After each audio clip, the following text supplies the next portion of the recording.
नमस्कार मित्रांनो. महाराष्ट्राच्या राजकारणात आज एकाच वेळी दोन असे प्रचंड मोठे आणि एकमेकांच्या अगदी विरुद्ध असणारे राजकीय भूकंप आले आहेत, ज्यांनी संपूर्ण राज्याला अक्षरशः चक्रावून सोडले आहे. त्यामुळे हा व्हिडिओ कुठेही स्किप न करता अगदी शेवटपर्यंत आणि श्वास रोखून ऐका, कारण आजची ही बातमी राजकारणाचा संपूर्ण खेळच बदलून टाकणारी आहे. तुमच्या स्क्रीनवर तुम्ही ज्या दोन सर्वात मोठ्या ब्रेकिंग न्यूज पाहत आहात, त्या सत्ताधारी आणि विरोधक या दोघांच्याही पायाखालची वाळू सरकवणाऱ्या आहेत. एकीकडे सर्वोच्च न्यायालयाचा मोठा निर्णय आणि एकनाथ शिंदेंना मोठा धक्का या बातमीने संपूर्ण महाविकास आघाडीत आणि ठाकरे गटात आनंदाच्या उकळ्या फुटत आहेत. गेल्या अनेक महिन्यांपासून ज्या सत्ता संघर्षाच्या अंतिम निकालाची संपूर्ण महाराष्ट्र अत्यंत आतुरतेने वाट पाहत होता, त्या निकालात आता सर्वोच्च न्यायालयाने अत्यंत कडक ताशेरे ओढत मुख्यमंत्री एकनाथ शिंदे आणि त्यांच्या गटाला एक प्रचंड मोठा कायदेशीर धक्का दिला असल्याचं मानले जात आहे, ज्यामुळे त्यांच्या मुख्यमंत्रीपदाच्या खुर्चीवर आणि आमदारांच्या पात्रतेवर पुन्हा एकदा अपात्रतेची काळी आणि भयंकर टांगती तलवार येऊन ठेपली आहे. विरोधकांना वाटले की हा निकाल म्हणजे शिंदे सरकारचा शेवट आहे, पण मित्रांनो, राजकारणाचा खरा खेळ आणि खरा मास्टर स्ट्रोक तर याच ठिकाणी सुरू होतो. सर्वोच्च न्यायालयाच्या या संभाव्य धक्क्याने सावरण्याआधीच एकनाथ शिंदेंनी असा एक भयंकर आणि अनपेक्षित राजकीय बॉम्ब टाकला आहे, ज्याने थेट विरोधकांच्याच गोटात सर्वात मोठा स्फोट घडवून आणला आहे. आणि ती दुसरी सर्वात मोठी ब्रेकिंग न्यूज म्हणजे शिवसेनेत मोठी इन्कमिंग, 3 बडे नेते शिंदे गटात.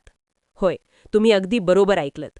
ज्यावेळी विरोधक शिंदेंच्या राजीनाम्याची स्वप्न पाहत होते, नेमक्या त्याच वेळी पडद्यामागे अत्यंत गुप्तपणे चक्र फिरवत मुख्यमंत्री शिंदेंनी विरोधी पक्षातील तब्बल 3 बड्या, दिग्गज आणि अत्यंत प्रभावशाली नेत्यांना थेट आपल्या शिवसेनेत प्रवेश देत सर्वांनाच एक प्रचंड मोठा आणि कधीही न विसरता येणारा राजकीय चेकमेट दिला आहे.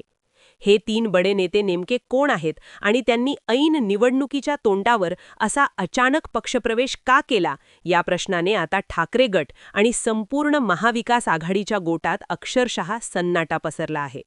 एकीकडे सर्वोच्च न्यायालयाच्या निर्णयामुळे आलेले कायदेशीर मळभ आणि दुसरीकडे या मेगा इन्कमिंगमुळे शिंदेंनी दाखवून दिलेली आपली अफाट राजकीय ताकद, हा सर्व घटनाक्रम पाहता एकनाथ शिंदे हे राजकारणाचे कच्चे खेळाडू नसून ते एक अत्यंत मुरब्बी आणि धडाकेबाज नेते असल्याचं पुन्हा एकदा सिद्ध झाले आहे.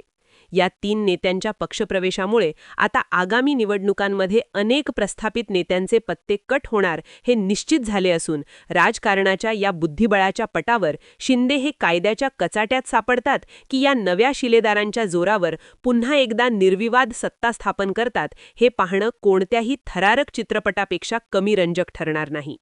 मित्रांनो, राजकारणातील या अत्यंत खळबळजन्य ट्विस्ट अँड टर्न्सवर आणि एकाच दिवशी आलेल्या या 2 महाभयंकर बातम्यांवर एक सुजाण नागरिक म्हणून तुमचे स्वतःचे आणि परखड मत काय आहे? तुम्हाला खरोखरच असे वाटते का की सर्वोच्च न्यायालयाच्या धक्क्यातून सावरण्यासाठीच शिंदेंनी ही 3 बड्या नेत्यांची इन्कमिंग घडवून आणली आहे? हे आम्हाला खाली कमेंट सेक्शनमध्ये आत्ताच्या आत्ता नक्की आणि निर्भयपणे लिहून सांगा, कारण तुमचा आवाज या लोकशाहीत अत्यंत महत्त्वाचा आहे. जर तुम्हाला आमचे हे सखोल, पडद्यामागचे सत्य उलगडणारे आणि अत्यंत धडाकेबाज राजकीय विश्लेषण खरोखरच आवडले असेल, तर या व्हिडिओला लगेच एक लाईक करा. महाराष्ट्राच्या राजकारणाची ही अत्यंत महत्त्वाची आणि ब्रेकिंग माहिती प्रत्येक सामान्य माणसापर्यंत पोहोचवण्यासाठी हा व्हिडिओ तुमच्या सर्व व्हॉट्सअप आणि फेसबुक ग्रुप्सवर जास्तीत जास्त शेअर करा. आणि महाराष्ट्राच्या राजकारणातील अशीच प्रत्येक लहान मोठी, खात्रीशीर आणि सर्वांच्या आधी मिळणारी आतली बातमी सर्वात आधी पाहण्यासाठी आपल्या चॅनलला लगेच सबस्क्राईब करून शेजारील बेल आयकॉन नक्की दाबा. आजचा तुमचा अत्यंत मौल्यवान वेळ दिल्याबद्दल खूप खूप धन्यवाद. सुरक्षित रहा, सतर्क रहा आणि जय महाराष्ट्र.